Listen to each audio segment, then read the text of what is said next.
ನಾವು ಆಚೆ ಕಡೆ ಪ್ರಪಂಚ ಡಿ ಕೆ ಎಸ್ ಅವ್ರನ್ನ ನೋಡೋದೇ ಬೇರೆ ಥರ, ಬಿಕಾಸ್ ದಟ್ ಇಸ್ ಪವರ್ ಅಥವಾ that is a position talking.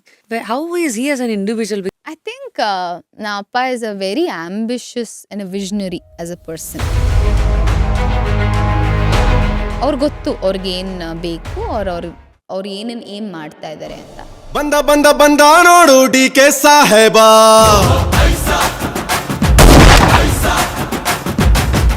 Wherein you are born in a family which has lot of power, name and all of that. ಲೈಫನ್ನು ಹೇಗೆ ಎಂಜಾಯ್ ಮಾಡ್ತಾ ಇದ್ದೀರಾ ಈ ತರಹದ ಒಂದು ವಾತಾವರಣದಲ್ಲಿ? ಆಬ್ವಿಯಸ್ಲಿ ಒಂದು ರೋಸ್ ತೊಗೊಂಡ್ರು ಅದಕ್ಕೆ ಒಂದು ಹೂ ಮೇಲ್ಗಡೆ ಇರುತ್ತೆ, ಅದ್ರ ಪಕ್ಕ ಏನೋ ಮುಳ್ಳು ಇದ್ದೇ ಇರುತ್ತಲ್ವಾ. ಸೊ ಮುಳ್ಳು ಇಲ್ದೇ ಹೂ ಬರೋಕ್ಕಾಗಲ್ಲ ಹಾಗೆ.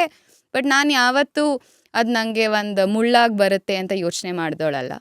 I think is a huge privilege to me. How is ಹಿ?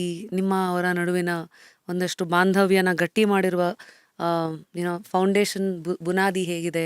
ಚಿಕ್ಕ ವಯಸ್ಸಲ್ಲಿ ನನ್ನ ಈಚೆ ಕರ್ಕೊಂಡು ಹೋಗೋರು, ನಮ್ಮಪ್ಪ ನನ್ನ ಎಲ್ಲೇ ಹೋದರೂ ಸುಮ್ಮನೆ ಕರ್ಕೊಂಡು ಹೋಗೋರು. ಸೊ ನಾನು ಯಾವಾಗಲೂ ಅವ್ರ ಜೊತೆ ಬೆಳೆದಿದ್ದೀನಿ. ಅವ್ರ ಜೊತೆ KFCಗೆ ಹೋಗಿ ಕೂತ್ಕೊಂಡು ನಾವಿಬ್ಬರೇ ಕೂತ್ಕೊಂಡು ತಿಂದಿದ್ದೀವಿ. So I have had a lot of sweet moments with him.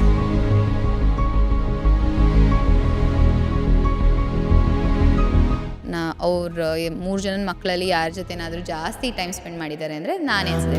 मेरी जान हरदम रखना अब हाथ ये सर पर तुम